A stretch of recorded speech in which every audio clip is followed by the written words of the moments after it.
ఆ ఘట సర్పము తాను భూమి మీద పడద్రోయబడియుండుట చూచి ఆ మగ శిశువును కనిన స్త్రీని హింసించెను. అందువలన ఆమె అరణ్యములో ఉన్న తన చోటికి ఎగురునట్లు గొప్ప పక్షిరాజు రెక్కలు రెండు ఆమెకు ఇయ్యబడెను. అచ్చట ఆ సర్పమును చూడకుండా ఆమె ఒక కాలములు అర్ధకాలము పోషించబడును. ప్రార్థన చేసి, ప్రేమ స్వరూపి మహిమ కలిగిన మా యేసు ప్రభువా, మీకు వందనాలు. మీ ఘనమైన ప్రశస్తమైన నామములో మీరు మమ్మల్ని ప్రేమించి ఈ రీతిగా మీ సంకల్పంలో ఉంచినందుకు మీకు వందనాలు. కృపగలిగిన తండ్రి, మిమ్మల్ని స్తుతిస్తూ ఉన్నాం, మిమ్మల్ని గణపరుస్తూ ఉన్నాం, మిమ్మల్ని ఆరాధిస్తూ ఉన్నాం. మీ యొక్క ప్రణాళికలో తండ్రి మమ్మల్ని ఏర్పరచుకున్నందుకు వెలలేని స్తుతులు స్తోత్రాలు చెల్లిస్తూ ఉన్నాం. కనికర పూర్ణుడా, మరొక పర్యాయం మీ ముందుకు వస్తూ ఉన్నాం. దేవా, మీరు మాతో మాట్లాడండి. వినగలిగే చెవులను, గ్రహించగలిగే హృదయాన్ని, ఆత్మ నింపుదలను మాకు అనుగ్రహించండి.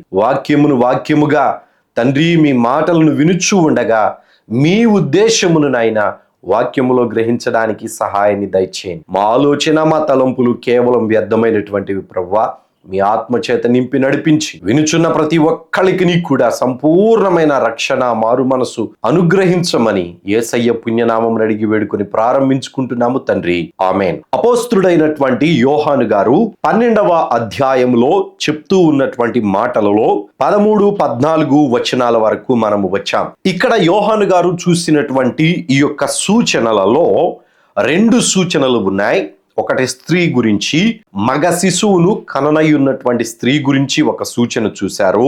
రెండవది ఘట సర్పము అనేటువంటి సాతానును గురించి ఒక సూచన చూశారు. కననయ్యున్నటువంటి ఆ స్త్రీ ప్రసవ వేదన పడుచు ఉండగా స్త్రీ కనినటువంటి మగ శిశువును మింగివేయాలి అని లూసిఫర్ గాడు ఆమె ఎదురుగా ఉన్నారు. ఇదంతా గతంలో మనం ధ్యానం చేశాం. అయితే ఎప్పుడైతే ఆ మగ శిశువును అనగా హతసాక్షులను భూమి మీద నుంచి పరిశుద్ధాత్మ దేవుడు పరలోకమునకు తీసుకుని వెళ్ళాడో, వీడు కూడా పరలోకము వెళ్ళాడు, లూసిఫర్ అయినటువంటి వాడు. అక్కడ దేవుని యొక్క ఆజ్ఞను బట్టి మిఖాయేలు దూతకు దేవుడు ఆజ్ఞాపించి యుద్ధము జరిగించి అక్కడ నుంచి ఈ ఘట సర్పమైనటువంటి లూసిఫర్ను, సాతానును పడద్రోశారు.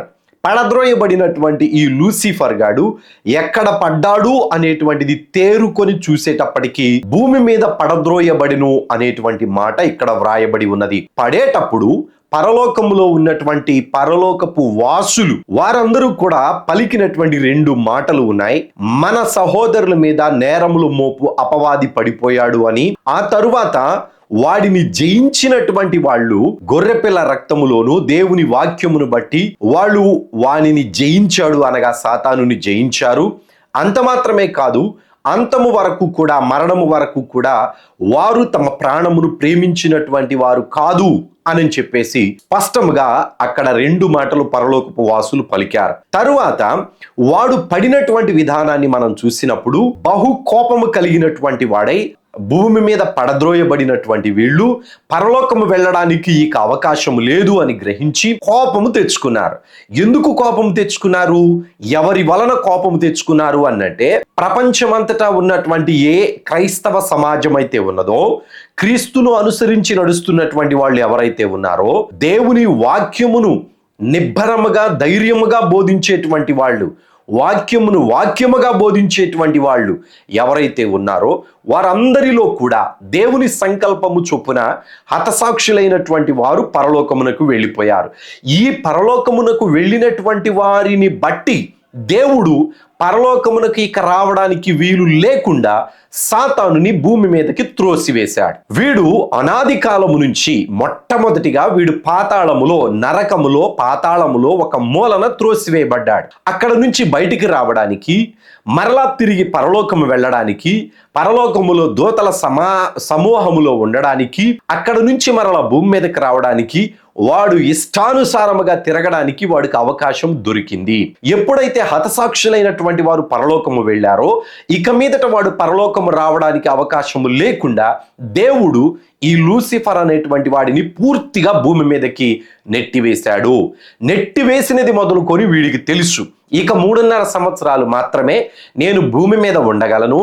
భూమి మీద 3.5 సంవత్సరాలు అయిపోయిన తరువాత నన్ను పాతాళములో బంధించి వేస్తారు అనేటువంటి సంగతి వీడికి తెలిసి, వీడి సమయము కొంచెమే అనేటువంటి సంగతి కూడా వీడు గ్రహించి, నేను ఈ స్థితిలో పడిపోవడానికి, పరలోకమునకు వెళ్లకుండా చేసినటువంటి వాళ్ళు ఎవరో అని వాడు ఆలోచించుకుంటే పరలోకములో ఉన్నటువంటి హతసాక్షుల ఆత్మలు, హతసాక్షుల ఆత్మలతో పాటు పరదేశంలో ఉన్నటువంటి వారు కూడా పరలోకమునకు వెళ్ళారు గనుక ఆ హతసాక్షుల ఆత్మలు కానీ పరిశుద్ధులైనటువంటి వారు కానీ వారి ఆత్మలు పరలోకమునకు వెళ్ళడానికి ప్రధానమైనటువంటి కారణము ఎవరో అని ఆలోచించుకున్నప్పుడు భూమి మీద దేవుని యొక్క వాక్యమును బట్టి, అపోస్తుల బోధను బట్టి దేవుడు భూమి మీద ఇశ్రాయేలీలకు కానీ అన్యజనులకు కానీ దేవుడు అనుగ్రహించినటువంటి 66 పుస్తకాల బైబిల్ను బట్టి, పరిశుద్ధ గ్రంథాన్ని బట్టి ఎవరైతే ఒక సమాజముగా కూడుకుంటూ ప్రపంచమంతటా కూడా ఈ యొక్క పరిశుద్ధ గ్రంథమును ఆధారము చేసుకొని నడుస్తూ ఉన్నారో వారిలో నుంచే ఆ హతసాక్షులు వచ్చారు గనుక ఆ సమాజమును అనగా స్త్రీ అని పిలువబడుతూ ఉన్నటువంటి ఆ క్రైస్తవ సమాజాన్ని శ్రమ పెట్టడానికి వాడు బహుక్రోధము కలిగినటువంటి వాడై భూమి మీద ఉన్నాడు. అక్కడ 13వ వచనాన్ని మనం చదువుకుంటూ ఉన్నాం. ఆగడ సర్పము తాను భూమి మీద పడద్రోయబడి యుండుట చూచి ఆ మగ శిశువును కనిన స్త్రీని హింసించెను అని వ్రాయబడి ఉన్నది. వీడు పడిపోయిన తరువాత వీడి కన్నుల ముందు ఉంది ఎవరు? ఏ మగ శిశువునైతే పరలోకమునకు పంపించారో ఆ పంపించబడినటువంటి స్త్రీ సంఘము ఎవరైతే ఉన్నారో ఆ సంఘమును వాళ్ళు ఇశ్రాయేలీలు కానీ అన్యజనులు కానీ ఎవరైనాను సరే యేసుక్రీస్తుని గురించి సాక్ష్యం చెప్పేటువంటి వారు, దేవుని వాక్యమును బోధించేటువంటి వారు ఎవరైతే ఉన్నారో వారందరినీ కూడా శ్రమ పెట్టాలి అనేటువంటి ఒక ఆలోచన కలిగి బలమైన నిర్ణయం తీసుకొని శ్రమ పెట్టడం ప్రారంభించాడు. ఈ శ్రమ పెట్టేటువంటి విధానాన్ని యేసుక్రీస్తు ముందుగానే చెప్పాడు. ఏమని చెప్పారు? ఒకసారి ప్రకటన గ్రంథంలో మనం చూసినట్లయితే 2వ అధ్యాయము 10వ వచనాన్ని చదువు. ఇదిగో మీరు శోధింపబడినట్లు అపవాది మీలో కొందరిని చెరలో వేయింపబోచు ఉన్నాడు. 10 దినములు శ్రమ కలుగును, మరణము వరకు నమ్మకముగా ఉండుము, నేను నీకు జీవ కిరీటం ఇచ్చెదను అని యేసుక్రీస్తు అపోస్తులుడైనటువంటి యోహాను గారికి ఈ యొక్క స్ముర్ణ అనేటువంటి సంఘానికి ఉత్తరము వ్రాసేటప్పుడు వ్రాశారు.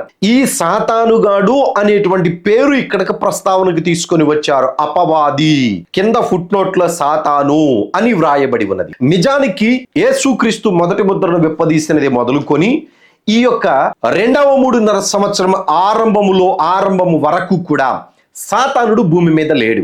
వాడు శూన్యములో ఉన్నాడు. శూన్యములో నుంచి భూమి మీదకి పడవేయబడినటువంటి కాలము ఎప్పుడు అని బైబిల్ చెప్తూ ఉన్నది అనంటే యేసుక్రీస్తు 7వ ముద్రను విప్పదీసినప్పుడు, అనగా 2వ 3.5 సంవత్సరములో. ఈ 2వ 3.5 సంవత్సరం ఆరంభంలో ఈ సాతానుగాడు భూమి మీదకి నెట్టివేయబడ్డాడు. నెట్టివేయబడిన తరువాత 10 దినములు వాడేమో భూమి మీద ఉన్నంత కాలము అనగా ఈ 3.5 సంవత్సరాలు ఈ యొక్క స్త్రీ అనగా సంఘమును హింసించాలి అనేటువంటి ప్రణాళిక రూపుదిద్దుకుంటూ ఉండగా దేవుడు సార్వత్రిక సంఘానికి అప్పటికి భూమి మీద ఉన్నటువంటి పరిశుద్ధులకు దేవుడు సెలవిచ్చినటువంటి మాట ఏమిటయ్యా అనంటే 10 దినములు మాత్రమే సాతానుడు మనలను హింసించగలడు. అప్పటికే ఆ కాలంలో భూమి మీద హతసాక్షులుగా మారకుండా లేదా సర్వసాధారణమైనటువంటి మరణము చెందకుండా ఉన్నటువంటి పరిశుద్ధుల గురించి ఇక్కడ వ్రాస్తూ ఉన్నారు. ఈ స్ముర్ణ అనేటువంటి సంఘము బహు దరిద్రములో ఉన్నటువంటి సంఘము అని, ఈ సంఘములో ఉన్నటువంటి వారందరూ కూడా ఆధ్యాత్మికంగా ధనవంతులు అని, వీరు శ్రమపడుచు ఉన్నారు అని, ఆ శ్రమలన్నిటినీ కూడా అనుభవించటం వలన వాళ్ళు ఆశీర్వాదం పొందుకుంటున్నారు అని దేవుడు ముందుగానే తెలియజేశాడు. అయితే నిష్ట కలిగినటువంటి ఈ సంఘములో, స్ముర్ణ అనేటువంటి సంఘములో లోపము లేదు. లోపము లేనటువంటి ఈ సంఘానికి దేవుడు తెలియచేసిన ఒక సత్యము ఏమిటయ్యా అనంటే, ఎవరైతే ఖచ్చితమైనటువంటి భక్తిని పాటిస్తూ ఉన్నారో తన మనసులో నుంచి వచ్చేటువంటి ఉద్దేశమును చంపివేసి సత్యమును ఆధారము చేసుకొని దేవుని వాక్యానుసారముగా బ్రతుకుతూ యేసుక్రీస్తు సాక్ష్యమును తెలియజేస్తూ ఉన్నారో వారందరికీ కూడా దేవుడు తెలియజేస్తూ ఉన్నటువంటి మాట. ఈ మాట ఏమిటయ్యానంటే 10 దినములు మాత్రమే సాతానుడు మిమ్ములను హింసిస్తాడు. అది నెరవేరే కాలము భూమి మీదకి సాతానుడు పడద్రోయబడినప్పుడు జరిగేటువంటి సంగతి. అందుకనే ఇక్కడ వాళ్ళకు చెప్తూ ఉన్నప్పుడు కూడా ఏమని వ్రాసారయ్యనంటే, ఇదిగో మీరు శోధింపబడినట్లు అపవాది మీలో కొందరిని అని చెప్పాడు. అంటే అది ఇంకా కంప్లీట్ అవ్వలేదు అని అర్థం. అది జరిగే కాలం ఎప్పుడు? 2వ 3.5 సంవత్సరం ఆరంభములో. Okay, right. ఇప్పుడు వీడు మనల్ని, ఈ భూమి మీద ఉన్నటువంటి పరిశుద్ధులను ఏ రీతిగా శ్రమ పెడతాడు? చాలా జాగ్రత్తగా దేవుని యొక్క వాక్యాన్ని మనం ఆలకించవలసిన వారమై ఉన్నాం. ఇందులో ఈ భూమి మీద ఆల్రెడీ ఈ లూసిఫర్ గడ అనుచరులు 2 ఉన్నారు. 2వ 3.5 సంవత్సరంలో అబద్ధ ప్రవక్త కూడా మొదటి ముద్రను విప్పదీసినది మొదలుకొని ప్రపంచానికి పరిచయమైనటువంటి సముద్రములో నుంచి వచ్చిన క్రూర మృగమైనటువంటి నియంతరకు ఈ అబద్ధ ప్రవక్త అయినటువంటి వాడు, అనగా భూమిలో నుంచి వచ్చినటువంటి క్రూర మృగమైనటువంటి వాడు, వీళ్ళిద్దరూ కూడా మనుషుల్లోనే నివాసం చేస్తారు. వీరిరువురి వలన ఎవరైతే ఈ యొక్క మగ శిశువును కనినటువంటి సంఘము స్త్రీ ఉన్నారో ఆ స్త్రీని హింసించడానికి ఈ లూసిఫర్ అనేటువంటి వాడి వలన కాకపోవటమును బట్టి, అనగా 10 రోజులు మాత్రమే వాడు ఈ యొక్క పరిశుద్ధులను హింసించాడు. ఆ తర్వాత వాడు హింసించడానికి ఆ యొక్క సంఘము అయినటువంటి స్త్రీ వాడి కన్నుల ఎదుట లేదు. లూసిఫర్ అనేటువంటి వాడు నియంతను, అబద్ధ ప్రవక్తను, వారి సైన్యమును ప్రేరేపించి ప్రపంచమంతటా కూడా జల్లెడ పట్టిస్తూ ఉంటారు. ఈ మాటలు జాగ్రత్తగా ఆలకించారు. ఇక సాతానుడికి 10 రోజులు మాత్రమే ఎందుకు సమయము దొరికిందో, ఆ 10 రోజులు మాత్రమే ఎందుకు క్రైస్తవులను హింసించాడో, పరిశుద్ధులను, భూమి మీద ఉన్నటువంటి పరిశుద్ధులను 2వ 3.5 సంవత్సరంలో ఎందుకు హింసించాడు అనంటే, లూసిఫర్ అనేటువంటి వాడి ఎదుట ఈ సంఘము అనబడేటువంటి స్త్రీ కనపడింది. ఆ తర్వాత కనబడలేదు. ఏమైందో 14వ వచనంలో చెప్తూ ఉన్నారు. అందువలన ఆ స్త్రీ అరణ్యములో ఉన్న తన చోటికి ఎగురునట్లు గొప్ప పక్షిరాజు రెక్కలు 2 ఆమెకు ఇయ్యబడెను. ఆ సర్పమును చూడకుండా ఆమె ఒక కాలములు అర్ధకాలము పోషించబడును. అందువలన, ఎందువలన అనంటే, భూమి మీద ఉన్నటువంటి ఈ పరిశుద్ధుల సమూహమును, హతసాక్షులుగా మార్చబడకుండా ఉన్నటువంటి సార్వత్రిక సంఘమును, పరిశుద్ధులను హింసించేటువంటి విధానములో మొట్టమొదటిగా భోజనము లేకుండా చేస్తాడు. 2వది చెరసాలలో వేయిస్తాడు. 3వది దేవుని కోసం రోషము కలిగి వాడిని ఎదిరించేటువంటి నిజ క్రైస్తవులైనటువంటి వారిని అనేక మంది ముందు శిరచ్ఛేదనం చేయించడమో, కాల్చివేయడమో, లేదా అనేక రకాలైనటువంటి శరీర సంబంధమైన ఇబ్బందులు పెట్టడమో, కొట్టడమో, అనేక రకాలుగా బాధిస్తూ ఉంటాడు. ఈ బాధ క్రైస్తవులు చూచి ఆ బాధను తట్టుకోవడానికి దేవుని కృపను పొందుకున్నటువంటి వారై ఆ 10 దినములు వాళ్ళు శ్రమపడిన తరువాత 2 సాక్షుల ద్వారా వీళ్ళందరూ కూడా ఒక వర్తమానాన్ని పొందుకుంటారు. ఏమిటి ఆ వర్తమానము అనంటే, ఈ 10 రోజులు ఈ లూసిఫర్ అనేటువంటి వాడు భయంకరముగా అన్యుల ద్వారాను, మతోన్మాదుల ద్వారాను, ఉగ్రవాదుల సంస్థల ద్వారాను అనేక రకాలుగా వాళ్ళ మనసుల్లో ప్రేరేపించి క్రైస్తవుల వలనే ఇదంతా జరుగుతుంది, కావాలంటే వాళ్ళ బైబిల్లో కూడా వ్రాసి ఉంది అని చెప్పేసి చెప్తూ ఉన్నటువంటి ఆ మతోన్మాదులు కానీ, ఉగ్రవాదులు కానీ, ఎవరైతే క్రైస్తవ వ్యతిరేకులు ఉన్నారో వారందరి మాటలను బట్టి వీడు క్రైస్తవుల్ని హింసించడానికి వాళ్ళు సాతానుగాడి చేతిలో సాధనాలుగా ఉంటారు. ఆ 10 రోజులు అయిపోయిన తర్వాత 2 సాక్షులు, ఆ 2వ 3.5 సంవత్సరంలోనే 2 సాక్షులు భూమి మీద ఉన్నారు. ఆ 2 సాక్షులు ప్రవచించిన ప్రవచనం ఏమిటయ్యా అనంటే, అరణ్యవాసమునకు వెళ్ళండి. అరణ్యవాసము అనగా గతములో మనం జ్ఞాపకం చేసుకున్నాం. ప్రభువైన యేసుక్రీస్తు 40 దినాలు, 40 పగళ్ళు, 40 రాత్రులు ఉపవాసం ఉండడమునకు అరణ్యమునకు వెళ్ళాడు. అరణ్యమునకు వెళ్ళి ఉపవాసం ఉండి ప్రార్థన చేశాడు. ఆ ప్రార్థన చేసినంత సేపు సాతానుడు యేసుక్రీస్తు జోలికి రాలేదు. యేసుక్రీస్తు 40 దినాలు ఉపవాసం ఉండి ప్రార్థన చేసి అయిపోయిన తరువాత అప్పుడు సాతానుగాడి వచ్చి యేసుక్రీస్తును శోధించాడు. ఈ సూత్రాన్ని పరిశుద్ధులు పాటించడానికి ఈ 2 సాక్షులు అదే వచనాన్ని యావత్ ప్రపంచంలో ఉన్న ఆ కాలంలో అప్పటికి భూమి మీద బ్రతికి ఉన్నటువంటి పరిశుద్ధులందరికీ కూడా ఈ మాటను ప్రకటిస్తారు. ఆధ్యాత్మికంగా నడిచేటువంటి వారైనను సరే, క్రీస్తుని గురించి సాక్ష్యం చెప్పేటువంటి వారైనను సరే, దేవుని వాక్యమునకు తల వంచేటువంటి వారైనను సరే, దీనిని తప్పనిసరిగా అంగీకరిస్తారు. అంగీకరించి వాళ్ళు అరణ్యమునకు వెళ్ళిపోవడానికి సిద్ధమవుతారు. అరణ్యము అనగా ప్రార్థనా జీవితము.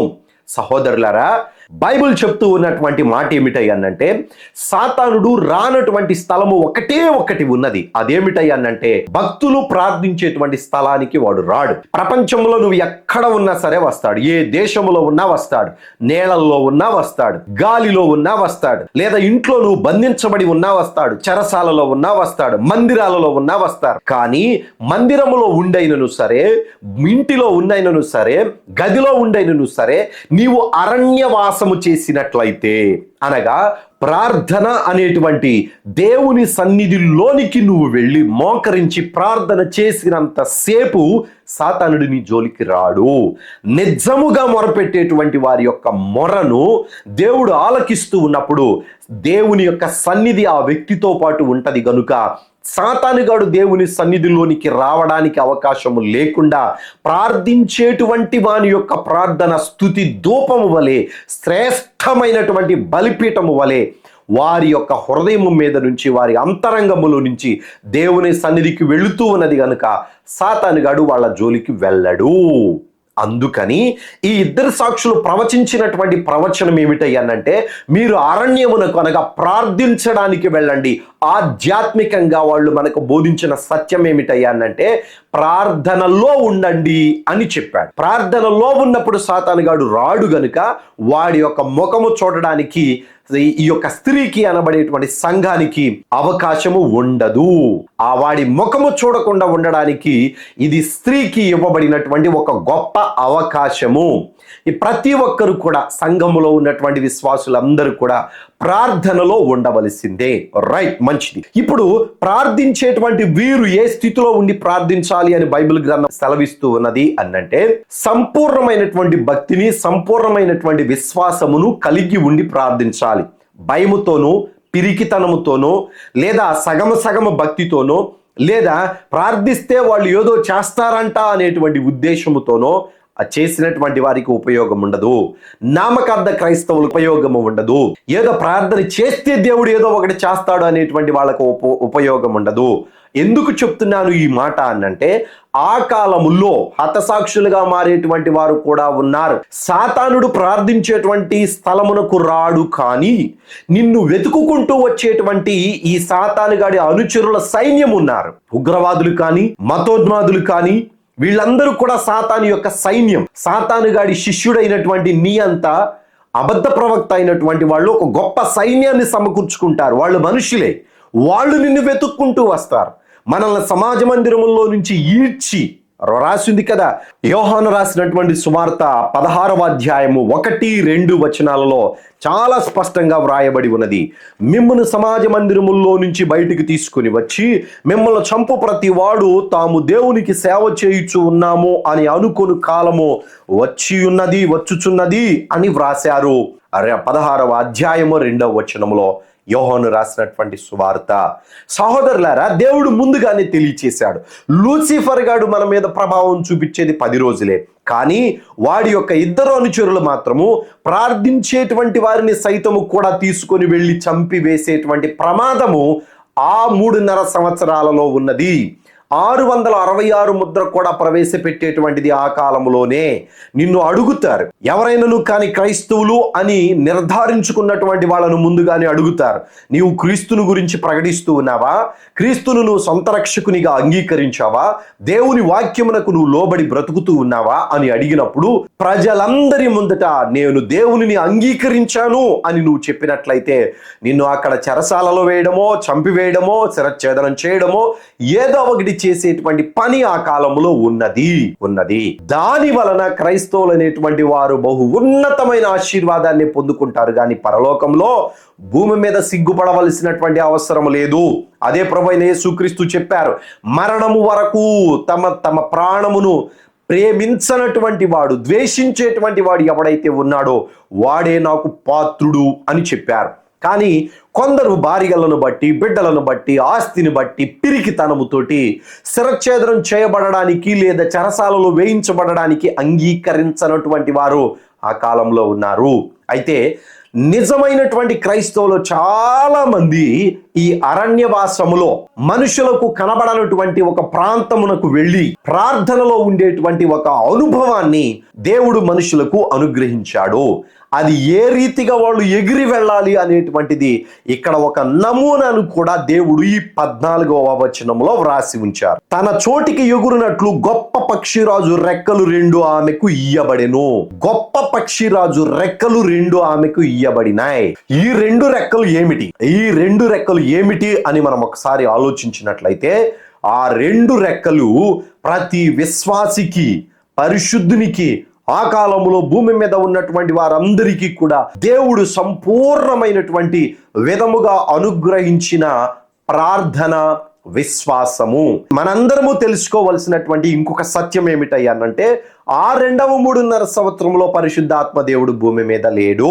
ఆ 2వ 3.5 సంవత్సరంలో పరిశుద్ధాత్మ దేవుడు పరలోకములో ఉన్నాడు. ప్రభువైన యేసుక్రీస్తు ప్రభువు వారు కూడా మొదటి ముద్రను విప్పదీయడానికంటే ముందే పరలోకమునకు వెళ్ళారు. ఇక భూమి మీద ఉన్నటువంటి వారందరూ ఎవరు? పరిశుద్ధులు. ఆ 2 సాక్షుల యొక్క ఆధ్వర్యములో ప్రపంచం అంతటా కూడా సత్య సంబంధమైన మార్గంలో నడవడానికి దేవుడు నిర్ధారించాడు. ఈ క్రమములో దేవుడు మనకు విడిచినటువంటి సత్య సంబంధమైన మార్గములో పరిశుద్ధమైన ప్రవర్తన కలిగి ఆ 2వ 3.5 సంవత్సరంలో కూడా బ్రతకడానికి మనకు ఆధారమైనటువంటిది 2 ఉన్నాయి. ఒకటి, 2 సాక్షులను దేవుడు భూమి మీద విడిచిపెట్టాడు. రెండవది, దేవుడు మనలో ఉంచిన సంచకరువు అయినటువంటి పరిశుద్ధాత్మ దేవుని యొక్క నమూనా.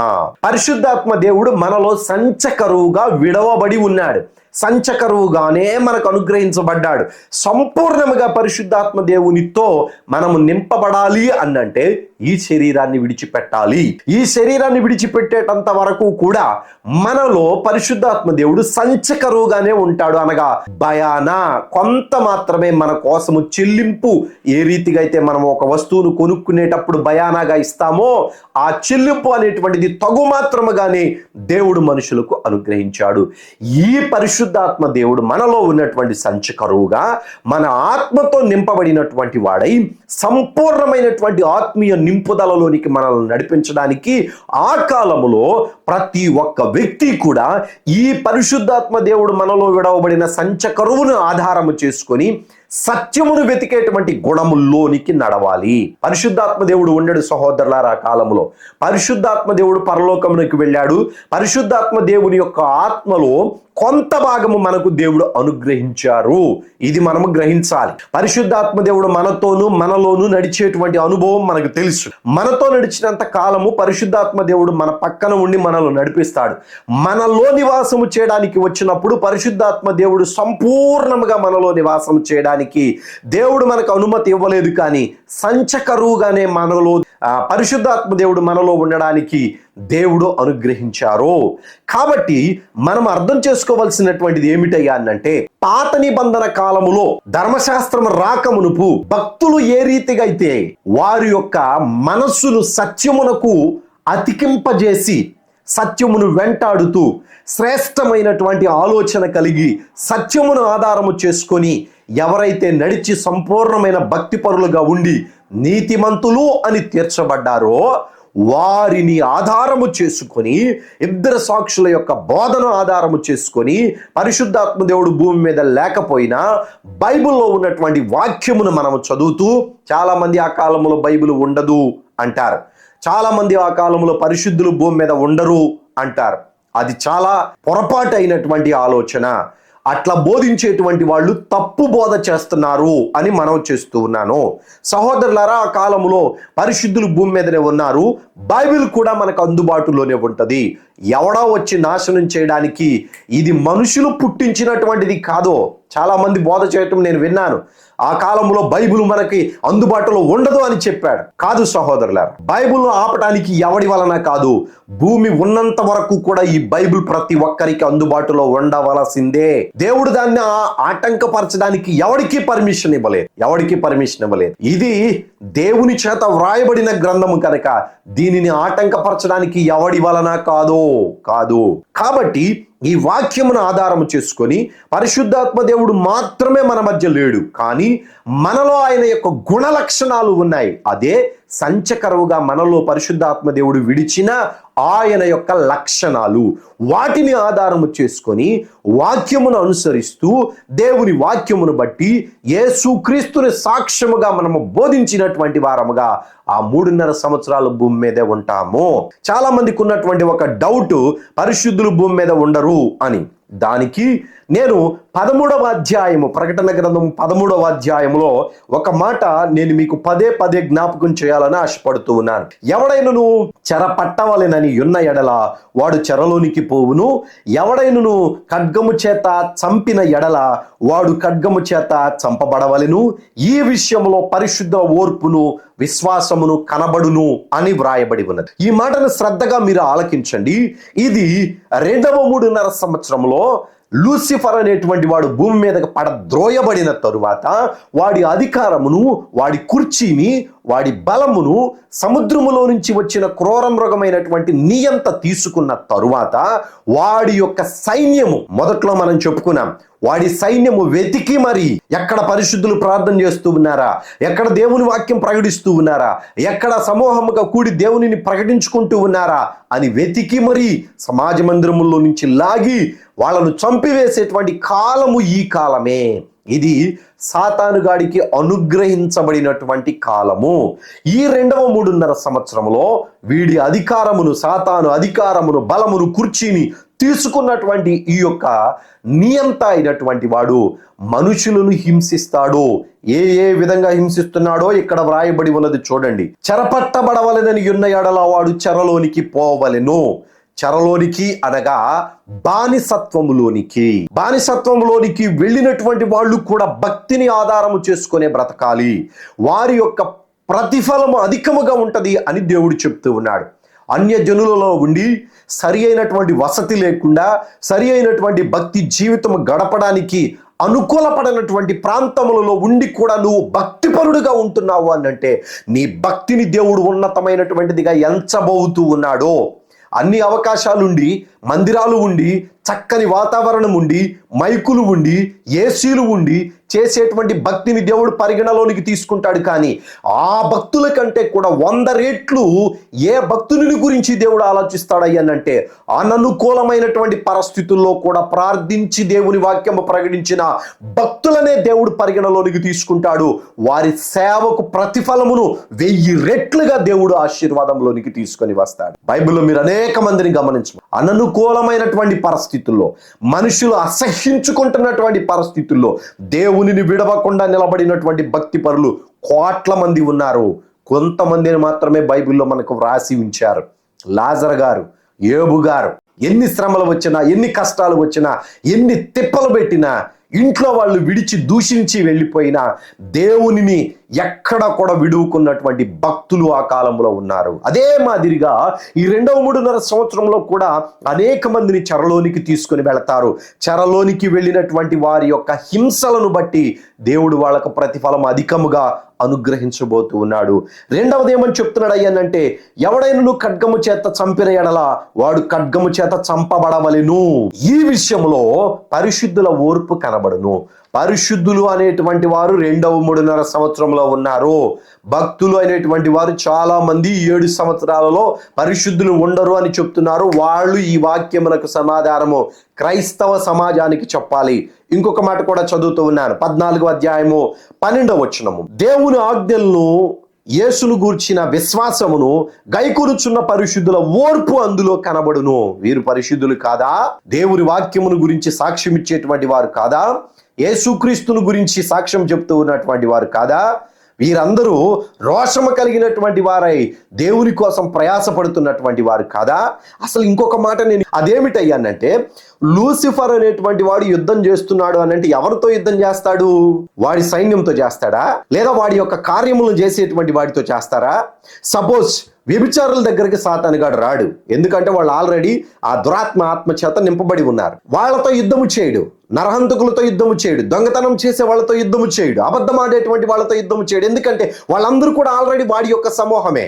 విగ్రహారాధన చేసేటువంటి వాళ్ళతో యుద్ధము చేయడు. నానా రకాలైనటువంటి ఆ భక్తులలో ఉండి నిజమైన దేవునిని గుర్తెరగకుండా గుడ్డితనంలో ఉన్నటువంటి వాళ్ళ జోలికి వెళ్ళడం. వాళ్ళందరూ కూడా వాడి సంతానమే. మరి వాళ్ళతో యుద్ధము చేస్తాడు అని ఎట్లా అనుకుంటున్నారు? సాతానుడికి శత్రువులతోనే కదా యుద్ధం చేసేది. ప్రపంచమంతటా కూడా సాతానుకు శత్రువులు ఎవరో? క్రీస్తు యేసునందు విశ్వాసం ఉంచినటువంటి వారు కాదా? దేవుని వాక్యమును పాటించేటువంటి వారు కాదా? అది అర్థము చేసుకోకుండా భూమి మీద పరిశుద్ధులు లేరు అనేటువంటి మాటను ఎట్లా ప్రకటించగలుగుతూ ఉన్నారు? భూమి మీద పరిశుద్ధులు ఉన్నారు. వాళ్లతో యుద్ధము చేయడానికే 2.5 సంవత్సరంలో సాతానుగాడు భూమి మీదకి నెట్టివేయబడ్డాడు. దేవుడు ఆ సమయంలో వాడికి అనుగ్రహించాడు. అది వాని సొంత కాలము అని వ్రాయబడి ఉన్నది.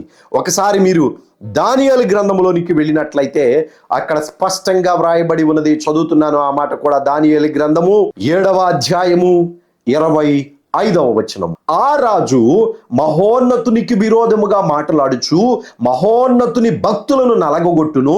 అతడు పండుగ కాలములను న్యాయ పద్ధతులను నివారణ చేయబూనుకొనును. వారు ఒక కాలములు అర్ధకాలము అతని వశమున నుంచబడుదురు అని వ్రాయబడి ఉన్నది. దానియేలు గారికి ఆ కాలములోనే, బబులోనులో దానియేలు గారు ఉన్నప్పుడే దేవుడు ఈ మాటను వ్రాయించి ఉంచారు. సాతానుగాడు అనేటువంటి వాడు, వాడి పక్షమున వచ్చినటువంటి రాజు ఒకడు వస్తాడు. వాడు మహోన్నతుడు అనగా ప్రభువైన యేసుక్రీస్తు. కీర్తన గ్రంథంలో ఒక మాట వ్రాయబడి ఉన్నది. మహోన్నతుని చోటును నివసించువాడే సర్వశక్తుని నీడన విశ్రమించువాడు అని వ్రాయబడి ఉన్నది. చదువుదాం ఆ మాట కూడా. కీర్తన గ్రంథము 91వ అధ్యాయము 1వ వచనము. మహోన్నతుని చోటున నివసించువాడే సర్వశక్తుని నీడన విశ్రమించువాడు. సర్వశక్తుడైనటువంటి దేవునిని సమీపించడానికి, ఆయన నీడన విశ్రమించడానికి మహోన్నతుడు అయినటువంటి దేవుని మహిమ అయి ఉన్నటువంటి ప్రభు అయిన యేసు క్రీస్తు నందు విశ్వాసము ఉంచవలసినటువంటిదే. ఈ యొక్క రాజు అయినటువంటి వాడు ఏం చేస్తాడు? ఆ మహోన్నతుడు, ఆ రక్షకుడు, మన కోసము ప్రాణము పెట్టినటువంటి ప్రభు అయిన యేసు క్రీస్తుకి వ్యతిరేకముగా మాట్లాడుతూ, దూషిస్తూ, వాడు మాత్రమే కాదు, మతోన్మాదులు కానీ, ఉగ్రవాదులు కానీ అనేక మంది ఈ కాలంలో కూడా నోటి దురుసు కలిగినటువంటి చాలా మంది క్రైస్తవ వ్యతిరేకులు, క్రీస్తు వ్యతిరేకులు దేవునిని దూషిస్తూనే ఉన్నారు. మేమైతే ప్రేమ కలిగి మీకోసం ప్రార్థన చేస్తూ ఉన్నాం. ఒక్క మాట కూడా మిమ్మల్ని దూషించము. ఎందుకనంటే మిఖాయేలు దూత సైతమే లూసిఫర్ అనేటువంటి వాడిని గద్దించలేదు, తీర్పు తీర్చలేదు. మేము దేవుని ఎదుట ఆయన భక్తులముగా ఉన్నాము కనుక మేము గద్దించము, మేము కూడా తీర్పు తీర్చము. సర్వోన్నతుడైనటువంటి దేవుడే మిమ్మల్ని చూసుకొనుగాక. అయితే ఇక్కడ ఈ లూసిఫర్ అనేటువంటి వాని యొక్క అనుచరుడైన ఈ రాజు ప్రపంచంలో ఉన్నటువంటి ఆ మహమ్మదీయుల దేశాలలో 10 దేశాలను వాడు ఆక్రమించుకొని 10 దేశాలలో 7 దేశాల మీద 7 రాజులను వాడి పక్షముగా ఉన్నటువంటి వారిని నియమించి 3 దేశాల మీద వీడు రాజగుచు 8వ రాజుగా వీడు పట్టాభిషేకము చేసినప్పుడు దానియేలు గారికి దేవుడు ఆ కాలంలోనే జరగబోయే సంగతిని గురించి గాబ్రియేలు దూత తెలియజేశారు. ఆ రాజు మహోన్నతునికి విరోధముగా మాట్లాడుచు మహోన్నతుని భక్తులను నలగగొట్టును.